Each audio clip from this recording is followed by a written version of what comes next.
en ce dimanche du 11 juillet 2021. Vous savez, on ne prend pas ça pour acquis de pouvoir être en mesure de partager ce qui brûle dans nos cœurs comme message d'espoir, message d'amour et certainement un message de foi en Jésus-Christ, notre Sauveur. D'ailleurs, son vrai nom, c'est Yeshua, selon la langue hébraïque ou araméenne. Yahushua est son vrai nom qui veut dire Dieu sauve, Dieu délivre, Dieu libère.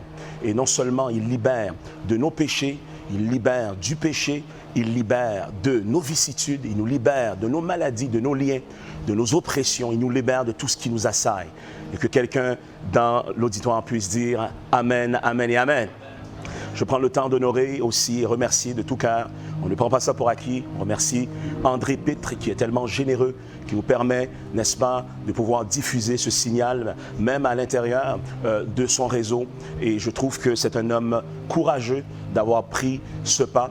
Et il reste fidèle à la vision qu'il a reçue. Il veut être une plateforme où ce que plusieurs différentes idées peuvent être entendues. Et je trouve ça particulièrement remarquable de sa part qu'il a permis que l'Évangile puisse être au moins entendu afin que tout le monde puisse avoir l'occasion de se faire une opinion.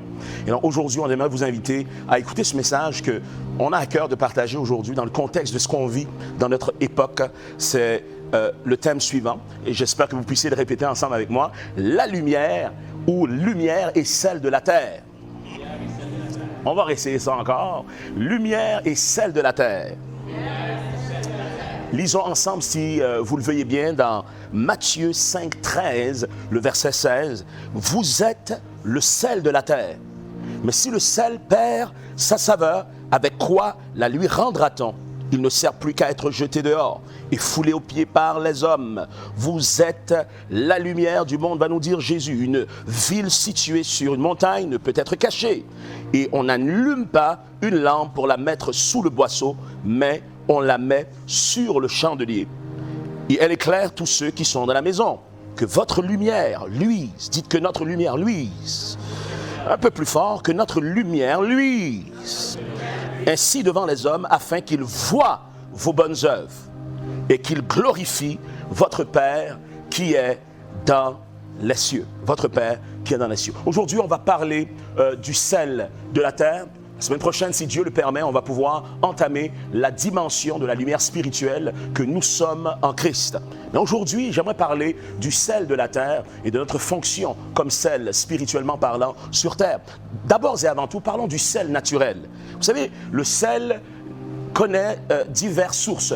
Par exemple, le sel peut être extrait de la mer, des mines et des sources d'eau. La méthode d'extraction implique le feu et l'eau. Dites le feu et l'eau. Il est possible aussi de mettre, par exemple, de l'eau de mer, de l'eau de source, même dans des contenants, faire bouillir avec le feu l'eau et avec l'évaporation, le résidu qui est là est un sel qu'on peut constater.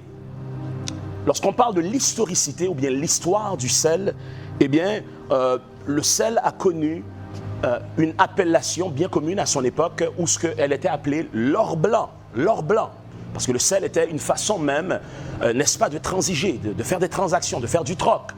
Le sel avait beaucoup de valeur à l'époque et c'était considéré comme semblable à une devise ou de la monnaie.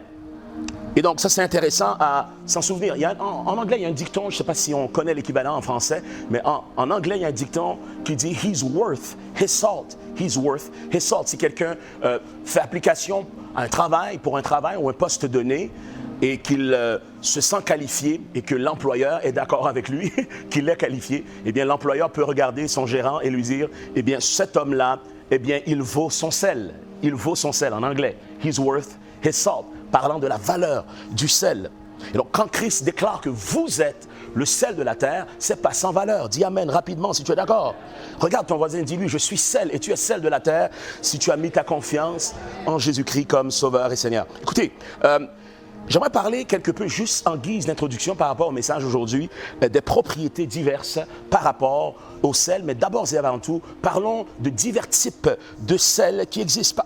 Tout d'abord, le sel de mer. Je ne sais pas si on a l'image, le sel de mer. Si on peut projeter l'image, le sel de mer, n'est-ce pas? Écoutez, il adoucit la peau, Lorsqu'il est utilisé comme gommage corporel, il peut éliminer les cellules mortes de la peau et améliorer la circulation, laissant la peau plus douce et éliminant la saleté et les toxines piégées. On a également le sel rose de l'Himalaya, c'est un sel que j'aime particulièrement, améliore la respiration et l'énergie.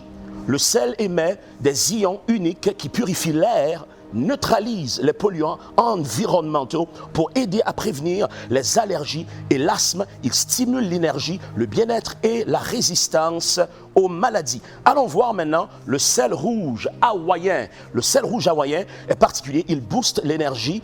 Les dernières études prouvent que ce sel d'apparence distinctive est riche en minéraux et nutriments sains, notamment le calcium qui renforce les os et en fer énergisant. Ce sel provient du riche sol volcanique. Les premiers Hawaïens considéraient le sel de leur riche sol volcanique comme sacré. Ce sel a un goût plus doux que le sel de table et donne à leur célèbre plat de viande, comme le porc kalua, une saveur douce, mais à la fois un peu terreuse. Donc, il y a également le sel de mer qu'on doit retenir, dont le sel de mer celtique en particulier, qui combat les bâillonnements, les problèmes de glycémie et plus encore, contrairement au sel de table ordinaire, le sel de mer celtique non raffiné à 99% de couleur un peu grisâtre habituellement contient plus de 80 oligo-éléments nécessaires à une santé et une hydratation optimale. Le sel de mer celtique minimise la rétention d'eau, aide à renforcer le système immunitaire, stimule l'énergie et aide à équilibrer, n'est-ce pas, la glycémie dans le métabolisme. Sel de la mer morte, dites le sel de la mer morte. Lui soulage, et ça c'est plus le sel de cette région du monde au Moyen-Orient, soulage les courbatures et l'eczéma. Le sel de cette étendue d'eau enclavée contient la plus forte concentration de minéraux thérapeutiques et anti-inflammatoires sur Terre, notamment le calcium, le potassium et le silicium. Le sel de mer, de la mer morte particulièrement, réduit les rides et aide à guérir des problèmes cutanés chroniques comme l'eczéma et le psoriasis. L'eau de la mer morte est à 27% de sel contre 4% dans l'eau de la mer moyenne. En fait, le sel de cette mer est si dense que vous ne pouvez pas vous empêcher de flotter. À l'extrémité sud-est se trouve une crête de sel de gemme haute de 300 pieds. Elle s'étend sur 5000 et le lit de la mer semble être couvert de cristaux de sel. Ultimement, j'aimerais parler du sel d'Epsom. Le sel d'Epsom soulage le stress et nous fait remonter le temps dans un sens. Vous cherchez un élixir de fontaine de jouvence, eh bien, ne cherchez plus loin, ne cherchez pas plus loin. L'approvisionnement en pharmacie de ce sel d'Epsom, ajouté à un bain, la combinaison unique de ce sel de magnésium calmant et de sulfate anti-inflammatoire est rapidement absorbé dans votre circulation sanguine, relaxant votre système nerveux, aidant à réguler plus de 300 enzymes et libérant les graisses piégées et les produits chimiques liés à tout, de la prise de poids et à la fatigue. Il est démontré que le simple fait de se baigner dans des sels d'Epsom augmente les taux sanguins de magnésium jusqu'à 40%. Des études suggèrent même qu'il aide à soulager les symptômes même du trouble de déficit de l'attention. Donc oui, dans notre corps, nous sommes vraiment constitués également. Il y a du sel dans notre métabolisme. Nous savons que le sel est essentiel à notre santé. Les cellules de notre corps doivent avoir du sel pour vivre et travailler du mieux qu'elles peuvent en tant que cellules. Ça va. Et donc, j'aimerais aborder également les bénéfices plus spécifiques ou plus généraux du sel. Les bénéfices du sel ou les fonctions du sel, on peut les regrouper en trois, entre autres. Le sel nettoie et purifie. Dites ensemble avec moi, le sel nettoie et purifie. Secondo, le sel conserve. Souvent, à l'époque, il n'y avait pas de frigidaire comme aujourd'hui. On utilisait du sel pour conserver la viande le plus longtemps possible. On pouvait garder la viande d'entrer en état de putréfaction juste à cause de l'action du sel sur la viande. Est-ce que ça va jusqu'à présent? Ensuite, on a, en troisième lieu, le sel agrémente le goût de la nourriture. Souvent, lorsqu'on fait de la nourriture, s'il manque de sel, eh bien, la nourriture est un peu fade. Le sel a la capacité d'enrichir, de blottir l'expérience culinaire de nos papilles gustatives. Est-ce que vous êtes d'accord avec ça? Dis amen. OK. Regardons ensemble un peu d'abord le rôle du sel dans le contexte de l'Ancien Testament dans la Bible. Allez avec moi, si vous le voulez bien, dans 2 Chroniques 13, 5. 2 Chroniques 13, verset 5. Encore une fois, 2 Chroniques 13, verset 5. On va le lire ensemble. N'est-ce pas à vous de savoir que l'Éternel, le Dieu d'Israël, a donné à David la royauté sur Israël pour toujours, à lui et à ses fils, par une alliance de sel. Par une alliance de sel. Il y a au moins 8 alliances qu'on peut identifier dans la Bible, surtout dans l'Ancien Testament. Au moins 8 alliances. Et dans ces 8 alliances, il y a une alliance qui s'appelle l'alliance du sel. Dites ensemble avec moi 3 fois. Il y a une alliance de sel. Dites alliance de sel. Encore une fois. L'alliance de quoi? De sel. Qu'est-ce que ça représente? Ésaïe 9, 6 à 7 nous parle encore, n'est-ce pas, de cette alliance qui représente, n'est-ce pas, la royauté de David. Donc, l'alliance de sel est une alliance royale. Dites royale. Le texte qu'on a lu tout à l'heure le dit. N'est-ce pas à vous de savoir que l'Éternel, le Dieu d'Israël, a donné à David la royauté sur Israël pour toujours. Qui veut dire même après sa mort, son royaume continue. Parce que c'est le royaume de Dieu. C'est au-delà d'un royaume humain. C'est un royaume spirituel que Dieu établit dans la lignée de David qui nous amène à Jésus. Est-ce que vous êtes encore avec moi? Mais c'est à travers l'alliance particulière, l'alliance du sel. Restez avec moi, nous allons quelque part. Ésaïe chapitre 9 nous dit ceci, et le verset 6, 7, un passage que j'aime particulièrement. J'aimerais qu'on le lise ensemble, comme une belle chorale, un peu comme si on était dans la période de Noël. Ensemble, à haute voix, il dit, car un enfant nous est né, un fils nous est donné, et la domination reposera sur son épaule. Dites domination, dites royauté, royauté. On l'appellera admirable, conseiller, Dieu puissant, Père éternel, prince de la paix. La Bible déclare encore, ensemble à haute voix, il dit, donnez à l'empire de la croix l'accroissement et une paix sans fin au trône de David et à son royaume. Dites une paix sans fin au trône de David. Il dit à son royaume, l'affermir et le soutenir par le droit, dites nos droits et libertés, et par la justice, dès maintenant, et il dit, et à toujours. Ça inclut 2021, dis amen si tu es là. Il dit, voici ce que fera le zèle de l'Éternel. Est-ce qu'on peut lire encore le prochain verset ensemble à haute voix? Nombre 18, 19 nous dit quoi? Il dit, toutes les offrandes élevées, des choses saintes que les fils d'Israël offrent à l'Éternel, je te les ai données, et à tes fils et à tes filles avec toi, par statut perpétuel. Dites statut perpétuel, qui veut dire un statut qui ne connaît pas de fin, un statut sans date d'expiration. Il dit un statut qui ne connaîtra pas de fin, un statut perpétuel. Il dit c'est une alliance de sel. Ensemble avec moi. C'est une alliance de... C'est un peu fade, c'est un peu fade. Mets un peu de sel dans ta déclaration. Dites c'est une alliance de sel. J'aime ça la vie. Il dit à perpétuité devant l'Éternel pour toi et pour ta semence avec toi. Dis amen si vous êtes d'accord. Encore dans l'Ancien Testament, le sel est lié à l'alliance. À l'alliance. Regardez ensemble avec moi Lévitique 2, 13. En toute offrande, de ton offrande de gâteau, tu la saleras de sel et tu ne laisseras point manquer sur ton offrande de gâteau le sel de l'alliance de ton Dieu sur toutes les offrandes que tu présenteras du sel. Il dit, sur tes offrandes ou sur toutes tes offrandes, tu présenteras du sel. Il y a une symbolique, il y a un symbolisme important. Il y a quelque chose d'une indication spirituelle remarquable en ce qui a trait avec le sel. D'ailleurs, lorsqu'on fait des cérémonies de mariage, il y a un type de cérémonie qu'on ne choisit pas souvent. Souvent, la cérémonie des chandelles est populaire, c'est celle qu'on utilise communément. Mais il y a également, ou la cérémonie des cordes, combien se souviennent de la cérémonie des cordes? Mais il y a également la cérémonie du sel.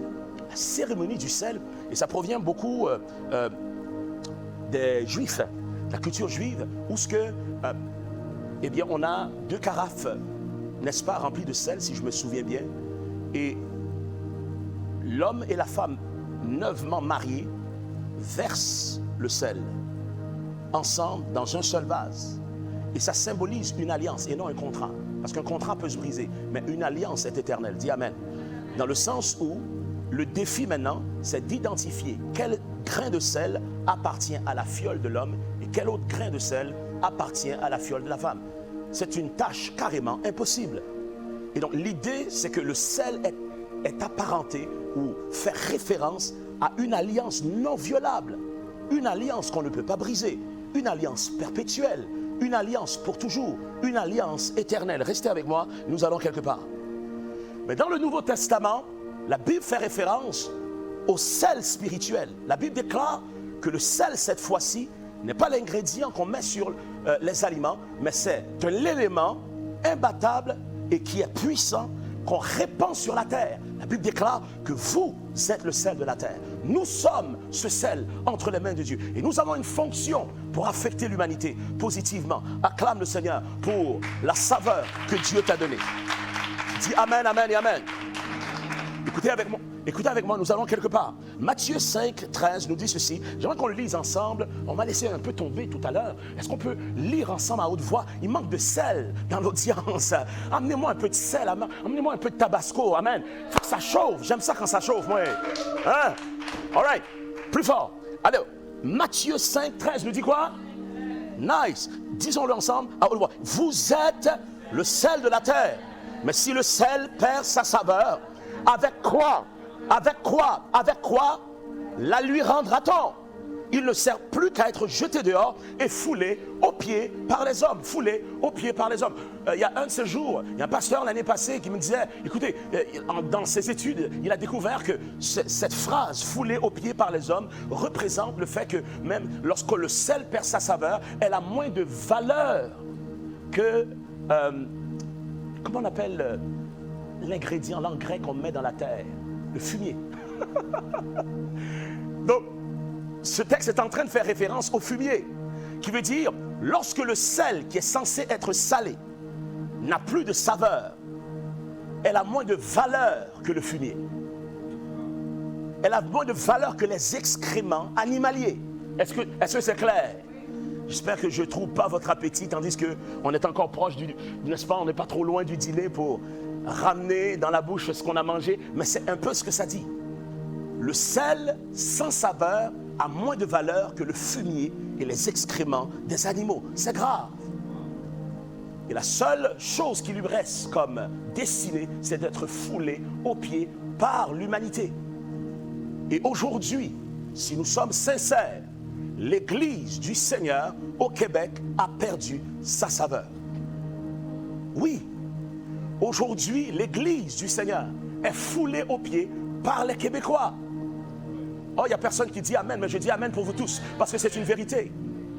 Aujourd'hui, de par les actions charnelles, par les actions méchantes et hypocrites de ceux qui se disent chrétiens dans notre belle province du Québec, eh bien, ont constitué à nous faire perdre notre saveur au niveau de l'Évangile. Voilà pourquoi l'Évangile est moqué aujourd'hui. Voilà pourquoi on se moque de ceux qui mettent leur confiance en Christ. Voilà pourquoi qu'on rejette l'Évangile. Voilà pourquoi qu'on ne veut rien savoir. L'Évangile et même les croyants eux-mêmes sont foulés aux pieds socialement parce que l'Évangile, dans leur bouche et dans leur vie, a perdu sa saveur.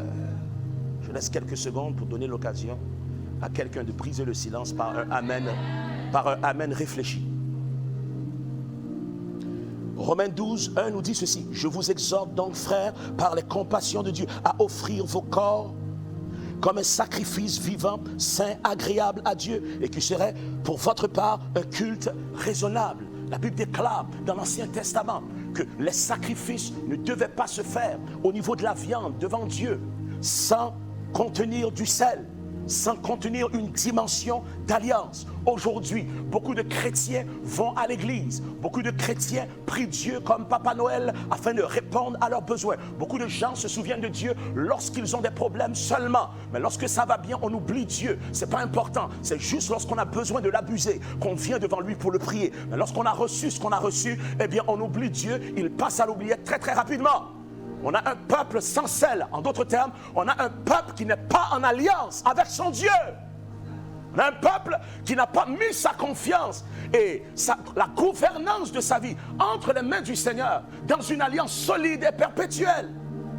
Alliance veut dire, je suis prêt à perdre pour que l'autre gagne. Combien sont prêts à perdre leur vie pour que Christ gagne, tandis qu'il a perdu sa vie, afin de nous donner la vie éternelle? Est-ce qu'il y a des gens qui sont reconnaissants pour le sel qui est Christ?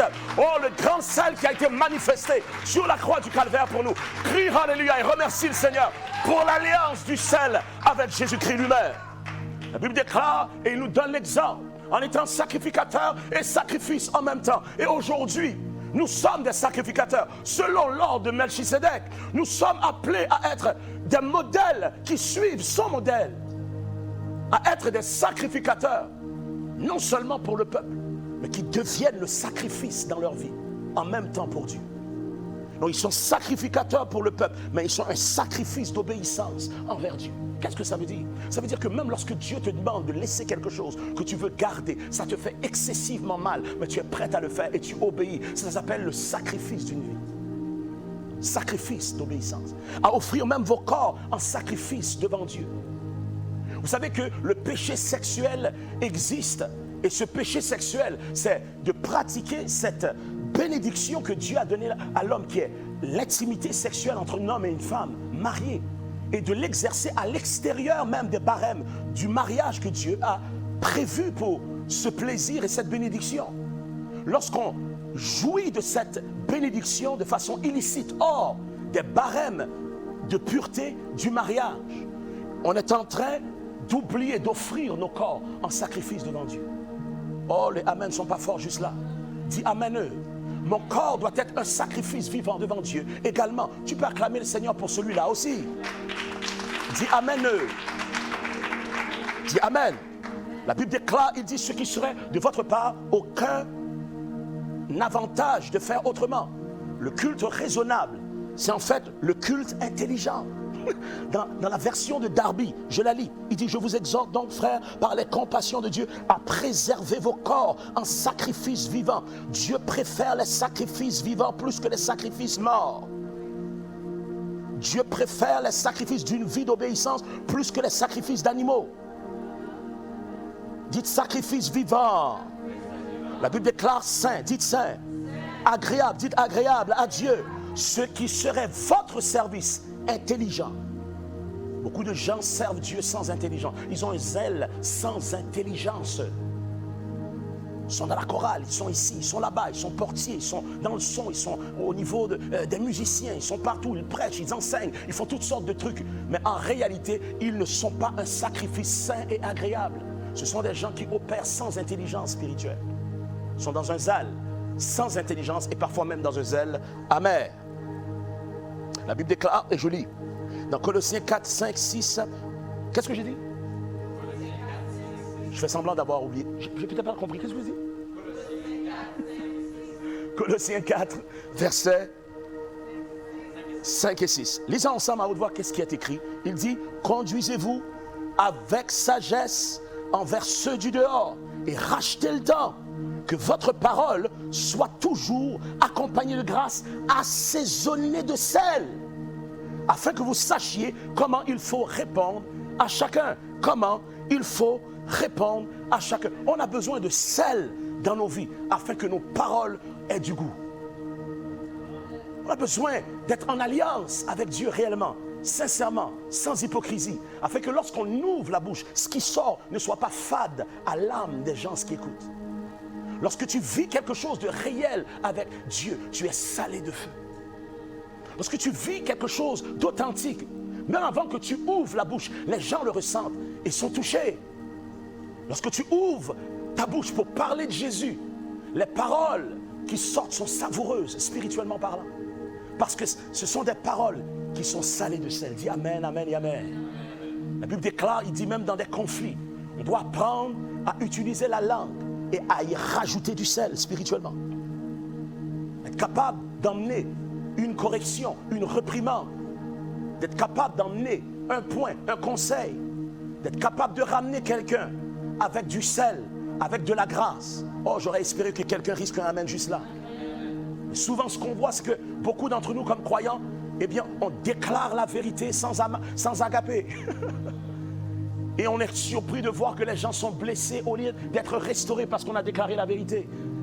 Moi, j'ai déjà entendu des gens dire, moi, je m'en fous que les gens soient blessés. Moi, je dis la vérité, c'est tout. Non, tu dois dire la vérité avec du sel, avec de l'amour. Acclame le Seigneur si tu es d'accord. Dis amen, amen. Sinon, ferme ta bouche. Sinon, ferme ta bouche. Si tu n'es pas capable de déclarer la vérité avec l'agapé, avec l'amour de Dieu, tais-toi. Si tu n'as pas de sel dans tes paroles, même si ce que tu dis vient de la Bible, tu sonnes et tu ressembles beaucoup plus au serpent qui tentait Jésus dans le désert avec la parole de Dieu dans sa bouche que Christ lui-même, qui nous démontre l'exemple de saler nos paroles avec l'amour. Dis amen un peu. La Bible déclare, et je lis dans Proverbe 18, 20, 21. Proverbe quoi? Proverbe 18, 20, 21, la Bible déclare, et je lis, il dit, le ventre d'un homme est rassasié du fruit de sa bouche, du revenu de ses lèvres. Il est rassasié. Qui veut dire, il y a un principe. Si tu regardes ta vie est le résultat de ce que tu dis ou de ce que tu as refusé de dire. Quelqu'un qui ne dit jamais, je suis plus que vainqueur, va avoir de la misère à vivre la victoire dans sa vie. Quelqu'un qui est toujours négatif et verbalise tout ce qui est contraire à ce qu'il désire dans sa vie, il amplifie les malheurs qu'il vit, il cristallise les douleurs qu'il éprouve. Et tout ce qui sort de sa bouche, ou souvent ce qui émane de lui, c'est de la négativité dans ses paroles. Et bien cette négativité construit une réalité négative parce que nous sommes rassasiés du fruit, le résultat de ce qui sort de nos bouches. La Bible déclare que c'est un principe tellement puissant. Dans le verset 21, la Bible déclare ceci. Il dit, la mort et la vie est au pouvoir de la langue. Est-ce qu'on peut le répéter ensemble avec moi? La mort et la vie sont au pouvoir de la langue. Non, le sel a diminué encore.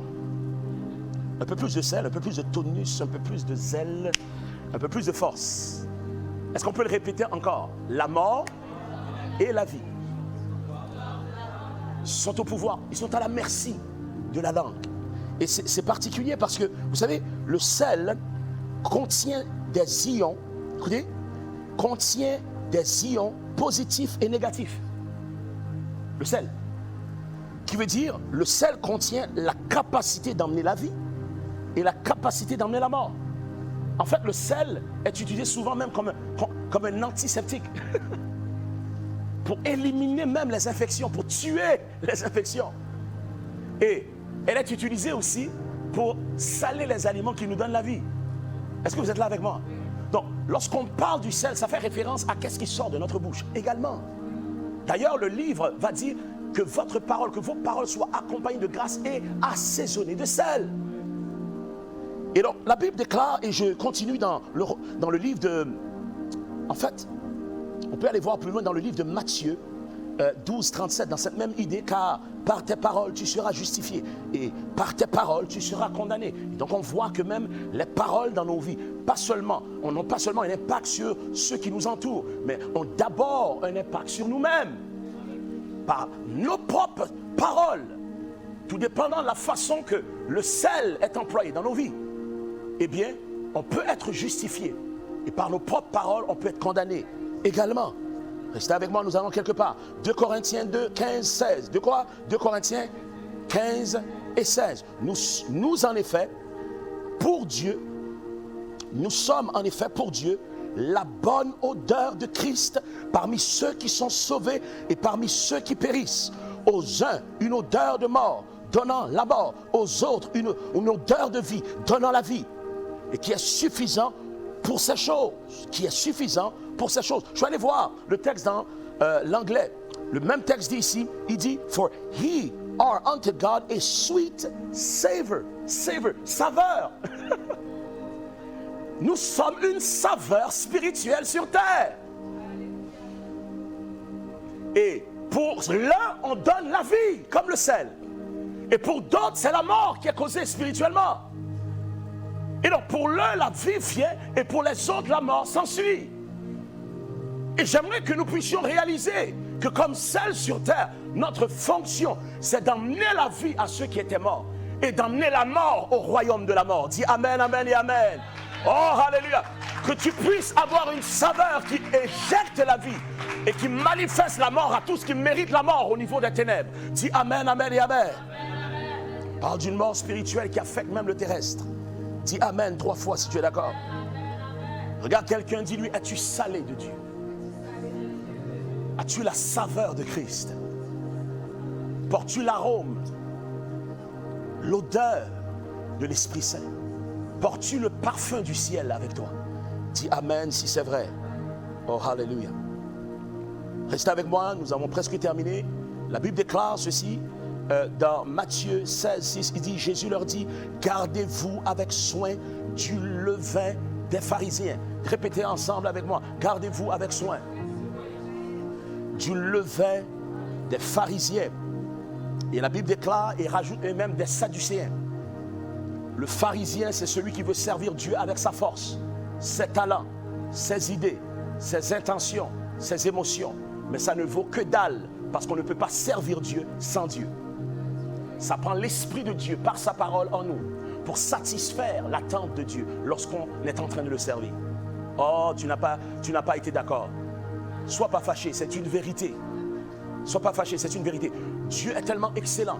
Ça prend sa présence d'excellence en nous pour valider nos actions devant lui. On ne peut pas servir Dieu à notre façon, de la façon qu'on veut, de la façon qu'on pense. Ça ne marche pas, ça ne marche pas. Il n'y a pas de bénédiction rattachée à ça. Le Seigneur a une façon bien distincte à laquelle il veut qu'on le serve. Et d'abord, on a besoin d'être formé dans la parole de Dieu. Beaucoup de chrétiens veulent servir Dieu et refusent d'être formés, refusent d'être enseignés, refusent de s'asseoir pour recevoir afin de distribuer. Tu ne peux pas donner ce que tu n'as pas reçu. Oui, tu as des dons, mais tu as besoin d'instruction. Oui, tu as une onction, tu as besoin d'éducation spirituelle. Oui, c'est vrai, tu as des capacités spirituelles, mais tu as besoin d'une formation. Et à cause de ça, tu deviens une déformation pour le peuple de Dieu, même pour les gens qui ne voient pas et n'arrivent pas à voir la forme de Dieu clairement dans ta vie. Tu deviens des fausses représentations de Dieu, des gens sans sel, des gens fades spirituellement, déclarent des belles choses mais sans impact, disent des choses, chantent des chants sans impact. Ils crient, ils sautent, battent des mains, font beaucoup de gestuels d'un dimanche à l'autre, d'un mercredi à l'autre, d'un jour à l'autre, mais il n'y a pas d'impact. Ce sont des gens qui sont complètement vidés de leur sel. Les seuls qu'ils impressionnent, c'est eux-mêmes. Écoutez, les Sadducéens, eux, la Bible déclare que c'était des gens qui ne croyaient pas à la résurrection. Savez-vous que la plupart des gens de nos églises au Québec, très peu, croient à la puissance de Dieu? Ils disent avoir la foi. Ils vont nous dire que les guérisons, c'était dans le temps des apôtres. Il n'y en a pas de guérison aujourd'hui. Tu tombes malade, demande à Dieu de te donner la force pour souffrir jusqu'à ton dernier souffle. Tu es oppressé, c'est d'ordre psychologique. Les démons, écoute, il n'y a pas de démons. Tu ne peux pas être oppressé par des démons. Ça, c'est vraiment une idéologie archaïque. Ça, c'est une connaissance révolue. De quoi tu parles? Il n'y a plus d'histoire de démons à chasser aujourd'hui. Voyons donc. On est des êtres civilisés, intellectuellement avancés, évolués. Le combat spirituel, Jésus a tout gagné, on n'a rien à faire. Vous voyez un peu l'idéologie? Et ils se disent des chrétiens. Ce sont des sadducéens modernes. Sadducéens ne croyaient pas à la résurrection des morts parce qu'ils ne croyaient pas à la puissance de Dieu. Nos églises en sont remplies de pharisiens qui servent Dieu avec leur chair et non par l'Esprit de Dieu et par l'Esprit de vérité. Et beaucoup d'autres ne sont pas des pharisiens, mais ils sont fiers d'être des sadducéens. Quelle aberration! Quelle aberration! Après ça, on est surpris de voir qu'à l'extérieur de nos contextes de communautés ethniques, eh bien, les gens ne viennent pas à Christ.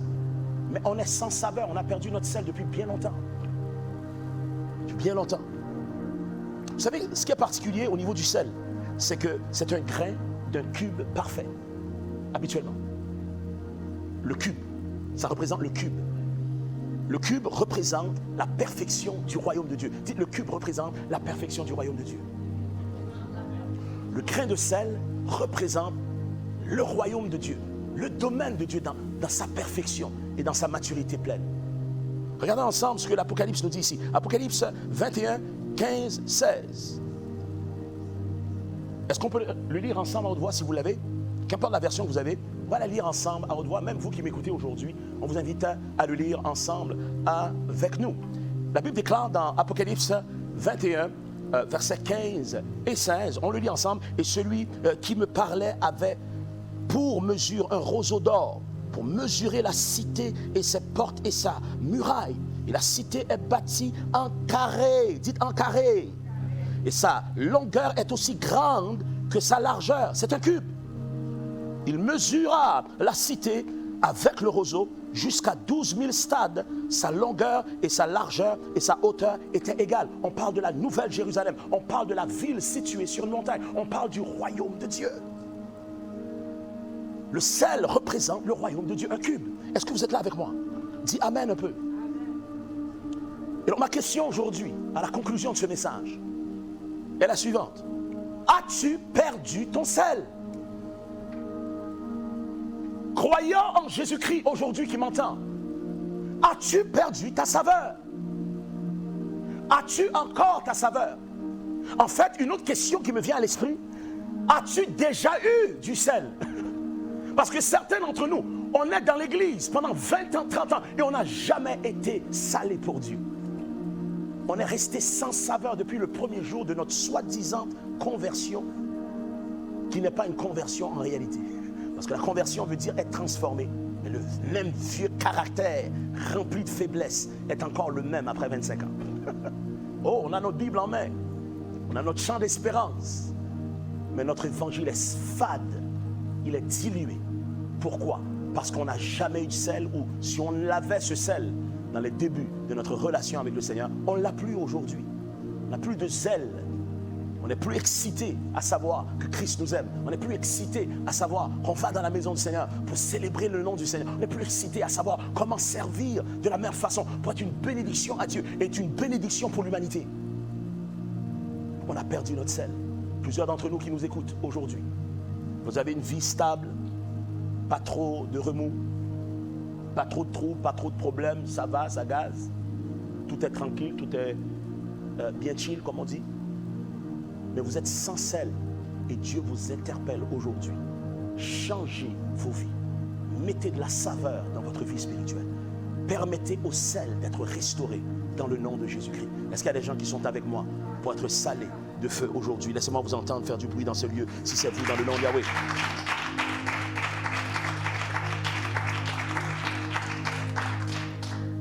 On a posé deux questions. As-tu perdu du sel? Ou encore pire, as-tu déjà eu du sel?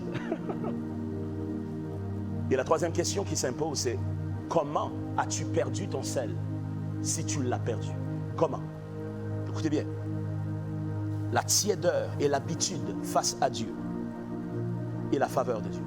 Lorsque tu finis par t'habituer à des bénédictions que Dieu permet dans ta vie, tu finis par t'habituer à la parole de Dieu, t'habituer à ce que Dieu fait, t'habituer à des témoignages extraordinaires. Tu es en train de diluer ton sel dans ta vie. Tu deviens tiède.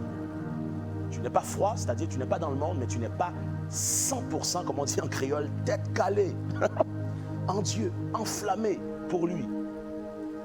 Tu es entre les deux. Tu joues safe et pourtant tu es en péril. Ton âme est en péril, mais tu ne le sais pas encore. La pire place d'être en Dieu, c'est d'être tiède. C'est soit tu te donnes à 100% ou tu ne te donnes pas pantoute. Dieu a plus de respect pour celui qui rejette qui il est que celui qui est à moitié dans l'évangile. Sois à 100%. Dis, sois à 100%. Regarde ton voisin, dis-lui, sois à 100%. Sinon, ça ne vaut pas la peine. Sinon, ça ne vaut pas la peine d'être chrétien. Ça ne vaut pas la peine d'être croyant. Écoutez, comment est-ce qu'on perd son ciel? J'ai dit ciel. C'est peut-être très vrai. Comment est-ce qu'on perd son ciel? Mais c'est parce qu'on commence par perdre le sel avant de perdre le ciel. On devient indifférent face au plan de Dieu et les âmes qui ne connaissent pas le Seigneur. On devient amorphe. Ça ne nous touche pas de savoir que chaque jour, il y a des gens qui passent dans l'au-delà sans avoir eu l'occasion d'entendre Jésus-Christ comme sauveur personnel dans la bouche de quelqu'un qui témoigne de sa véracité dans sa vie. Ça ne nous dit rien. Ce qui nous importe, c'est notre carrière. Ce qui nous importe, c'est notre confort. Ce qui est important pour nous, c'est notre guérison, notre délivrance, notre mariage, notre évolution, notre percée, notre business. Et on se moque. Et le mot, c'est qu'on s'en fout vraiment de ceux qui ne connaissent pas le Seigneur, ou même de ceux qui souffrent dans leur péché. Ça nous dit absolument rien. Ce qui est important, c'est qu'on est en route au ciel sans avoir du sel. Comment est-ce qu'on perd son sel? On vient à vivre une vie où la crainte de Dieu est absente dans nos vies. Sous le prétexte de la grâce, tout en abusant de celle-ci. C'est dommage, mais un des plus grands abuseurs de la grâce de Dieu sur terre sont des chrétiens sans sel. Oh, c'est la grâce. Tu sais, hein, la chair est faible. Dieu connaît ça. Donc je vais me laisser aller dans le péché parce que Dieu va me pardonner de toute façon. C'est des chrétiens sans sel. Tu perds ton sel quand tu n'as pas la faveur de Dieu dans ta vie parce que la crainte de Dieu n'est pas cultivée. Est-ce qu'il y a quelqu'un qui m'entend? Écoutez, vivre dans la fornication, dites fornication, c'est de vivre une sexualité hors mariage. C'est un péché. Il y a un grand nombre d'avortements qui se pratiquent dans plusieurs de nos églises aujourd'hui. Beaucoup d'avortements, parce qu'on ne prêche plus contre le péché. On est devenu évolué. Comme si la parole de Dieu est archaïque. On insulte l'intelligence de Dieu. Ce qui était péché hier est encore péché aujourd'hui et le sera encore demain. La perfection n'a pas besoin de transformation parce qu'elle est déjà complète et pleine. Quand Dieu dit quelque chose, ça émane de sa perfection. Il n'a pas besoin d'ajustement dans sa parole plus tard. Oh, dis amen un peu. Dis amen un peu.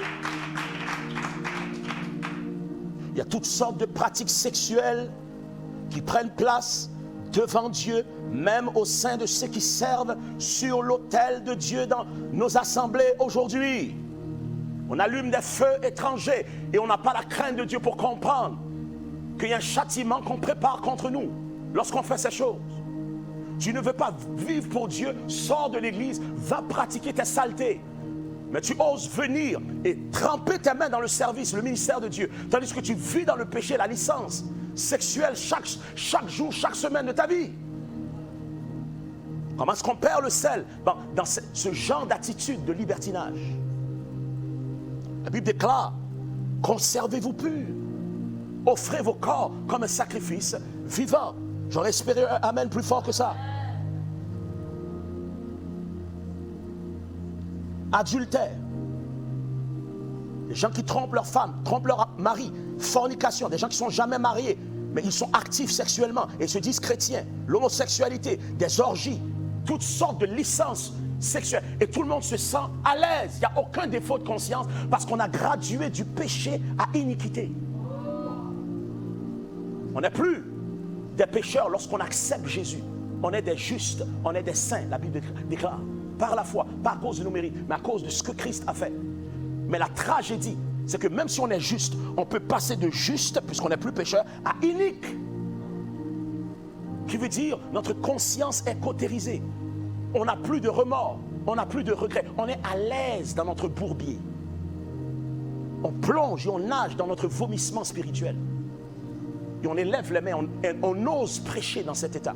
On ose chanter dans cet état. On ose enseigner les autres dans cet état. On ose essayer de partager notre témoignage, pensant que des gens viendront à Christ. Ils ne viendront pas. Tu as perdu ton sel.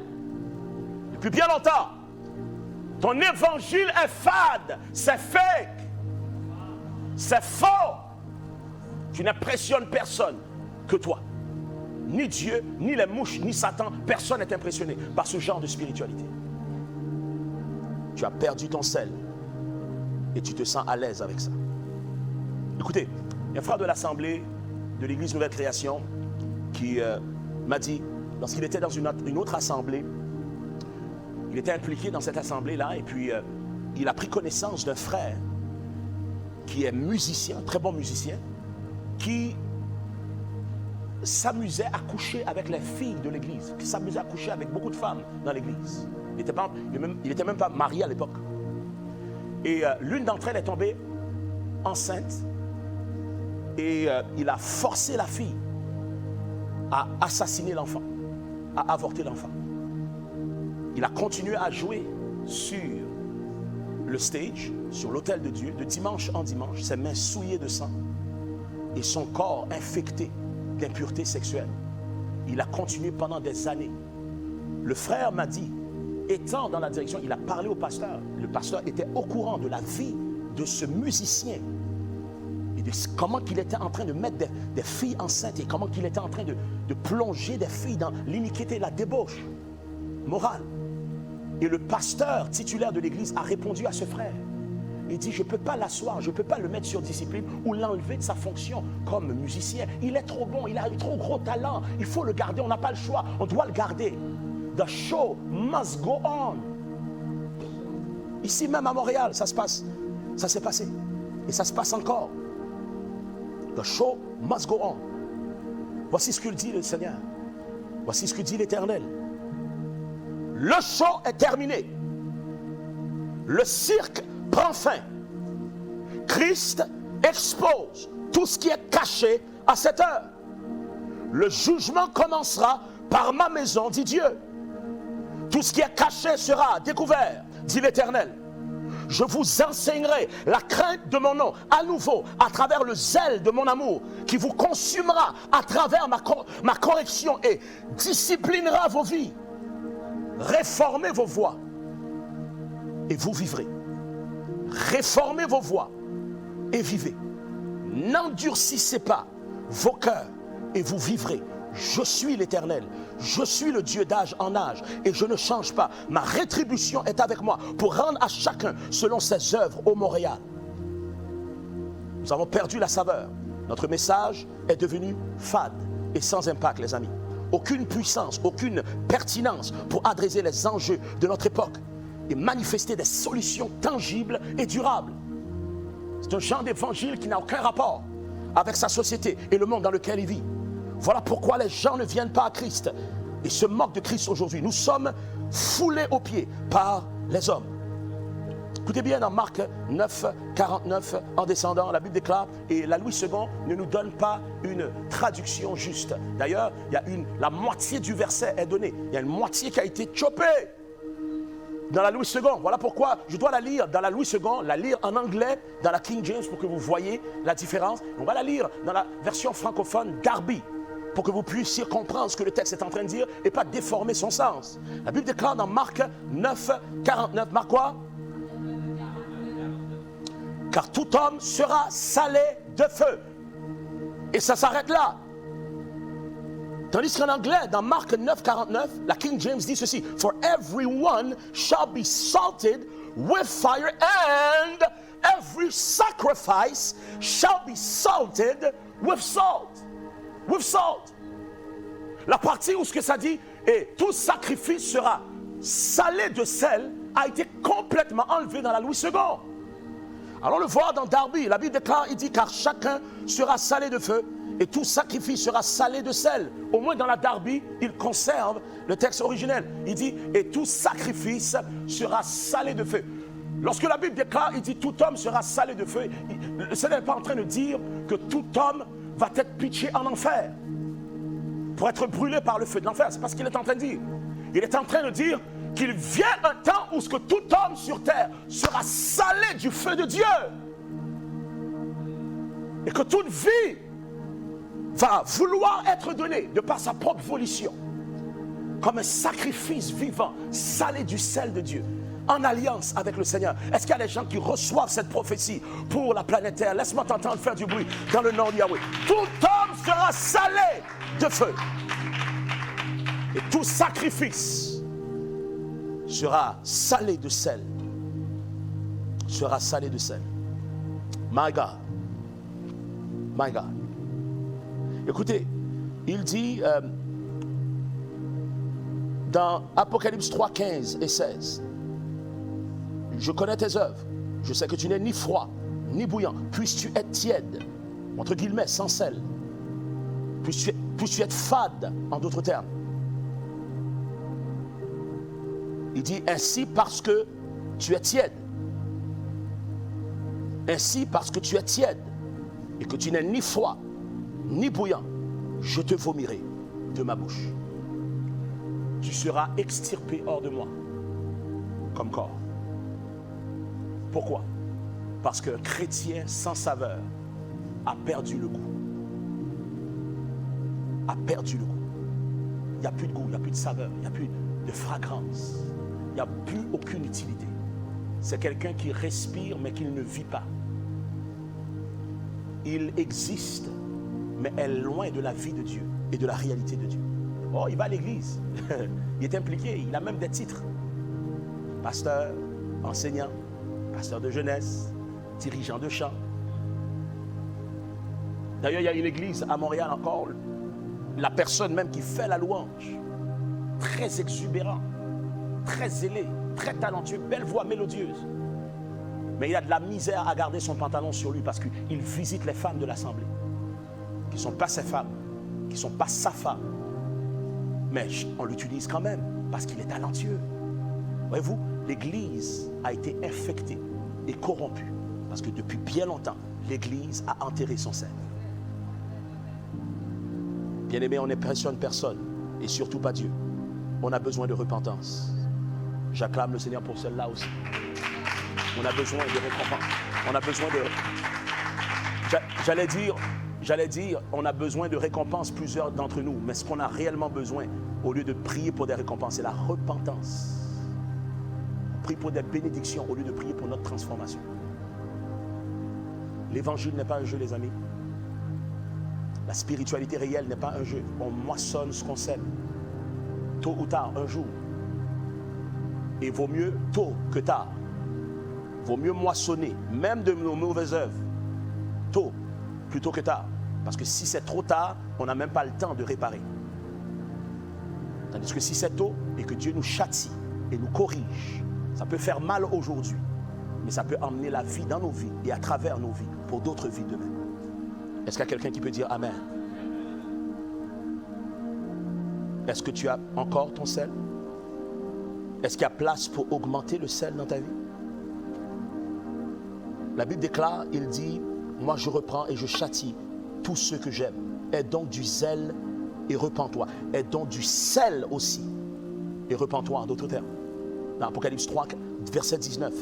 La Bible déclare dans Apocalypse 3, 20 et 21, il dit, voici je me tiens à la porte et je frappe. Si quelqu'un entend ma voix et ouvre la porte, j'entrerai chez lui, je souperai avec lui et lui avec moi. Celui qui vaincra, je le ferai asseoir avec moi sur mon trône, comme moi j'ai vaincu et je me suis assis avec mon Père sur son trône. Lorsqu'on est salé pour Dieu, lorsqu'on est zélé pour Dieu, lorsqu'on est honnête avec Dieu, surtout dans notre vie secrète, nous devenons des vainqueurs dans le peuple.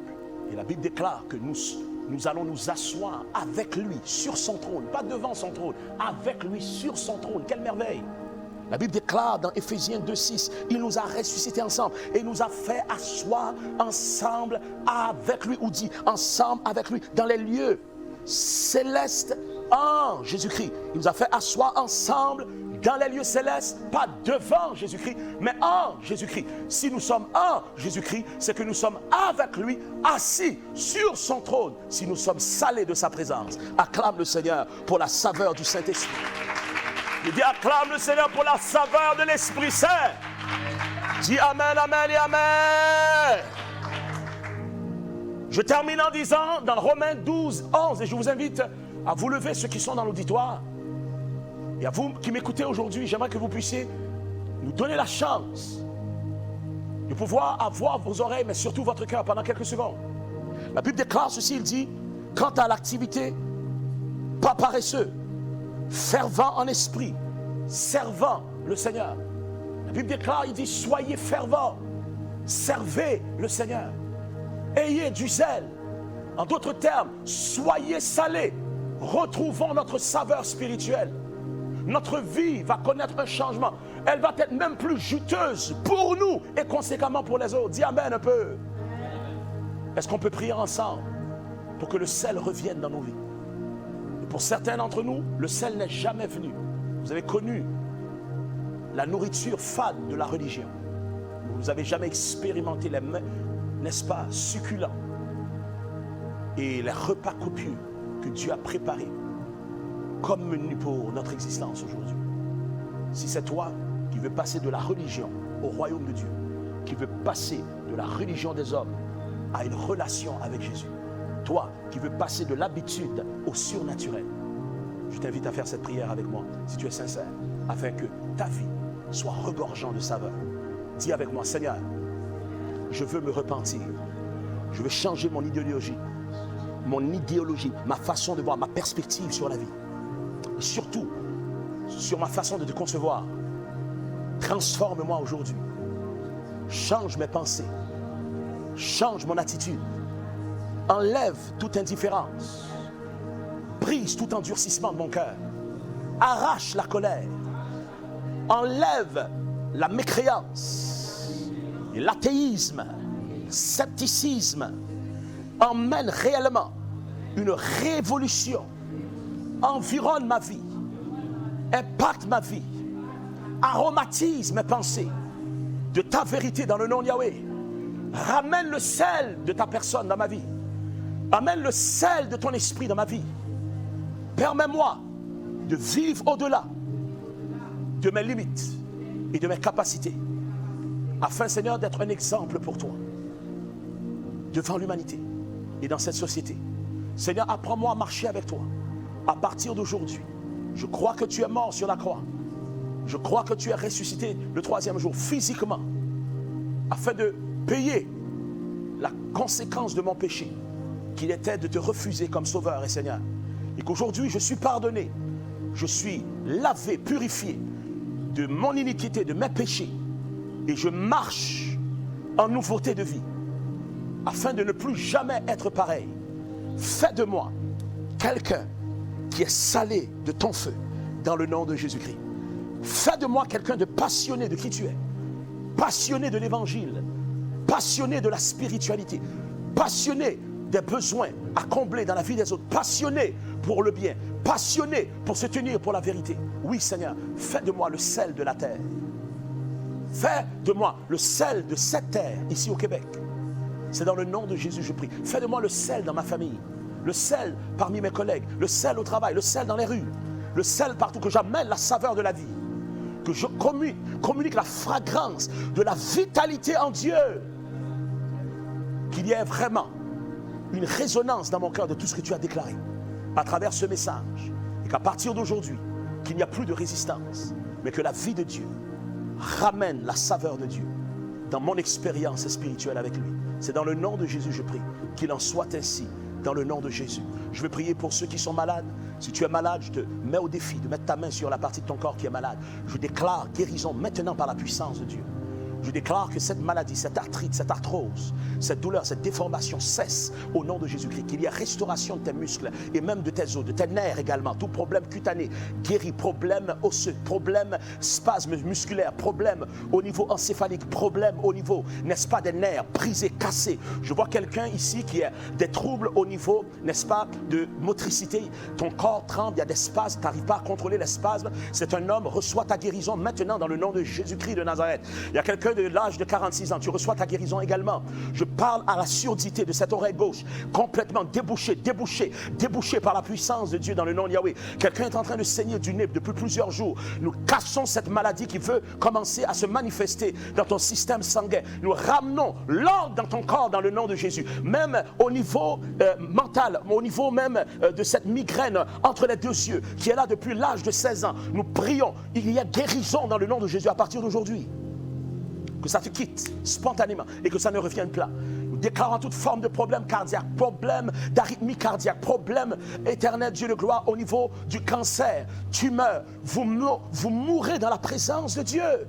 Nous déclarons par la foi la guérison avec des preuves tangibles dans le corps de plusieurs milliers. Au nom de Jésus-Christ, en ce moment même, que l'Esprit de Dieu parcourt la nation et emmène guérison, restauration, que le sel de Dieu se répand comme un feu dans tous les cœurs qui écoutent aujourd'hui, dans le nom de Jésus. Et de la même façon que le sel sur la glace fait fondre la glace, que le sel sur ton cœur fait fondre toute résistance, afin de te laisser captiver par l'amour de Dieu, inconditionnel pour toi.